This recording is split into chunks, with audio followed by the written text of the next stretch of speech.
समुद्र किनारपट्टीच्या भागात म्हणजे कोकण किंवा केरळमध्येच नारळ लागवड होते असा आपला समज आहे। मात्र सोलापूरच्या शेतकऱ्यानं हा समज खोटा ठरवत चक्क आपल्या शेतात नारळाची बाग तयार केली। मोहोळ तालुक्यातील कुरुल या गावातील 60 वर्षीय आजोबांनी नारळ बाग फुलवली आहे। माझे नाव विष्णू तुकाराम ननवरे माळी, राहणार कुरुल तालुका मोहोळ जिल्हा सोलापूर। माझी 3 एकर जमीन असताना मी 1 एकर नारळाच्या बागासाठी निवडलेली आहे आणि नारळाची बाग लावताना 15 बाय 15 लावलेली आहे। नारळाची शेती म्हणजे उन्हाळ्यात पाणी वातावरण छान असल्यामुळे मी ही बाग निवडलेली आहे आणि माझा 1 एकरामध्ये 125 झाडे असून 75,000 रुपये खर्च झाला आणि आंतरपीक म्हणून दरवर्षी 1-1 लाख रुपये उत्पन्नही झाले।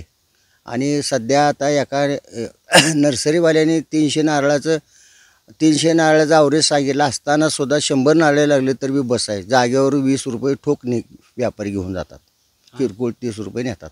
विष्णू ननवरे या शेतकऱ्यानं नारळाच्या बुटक्या जातीने नारळ लावून सर्वांचेच लक्ष वेधले आहे।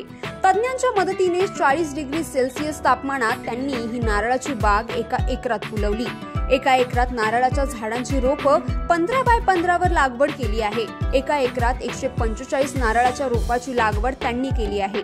एका नारळाच्या झाडापासून 100 पेक्षा अधिक नारळ मिळत आहे। ही नारळाची बाग तयार करण्यासाठी ननवरे यांना 70 ते 75 हजार रुपये पर्यंतचा खर्च आला आहे।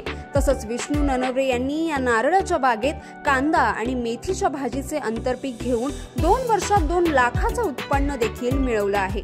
शेतकऱ्यासाठी ज्या शेतकऱ्याला निचरा होणारी जमीन काळे असेल तर उन्हाळ्यात पाणी असेल तर नारळाची बाग लावणं आवश्यक आहे। खताचं म्हणजे खत 1840, 1919 गावखत, कोंबडी खत, सुपर, पोटॅश ही खते घालणे 3 महिन्याला एकदा घालणे।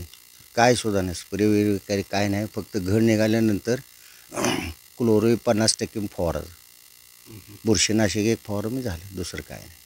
नारळाला 30 रुपये दराप्रमाणे एका 100 झाडे वर्षाकाठी 50 ते 60 हजारांचे उत्पन्न देतात, तर 145 झाडे एकरी 4 ते 5 लाखांचे उत्पन्न देतात। हे नारळ तुम्ही अगदी हाताने तोडू शकतात। या झाडाला भरपूर नारळ येतात। या झाडांची उंची अगदी कमी असल्याने तोडणीला अडचण येत नाही।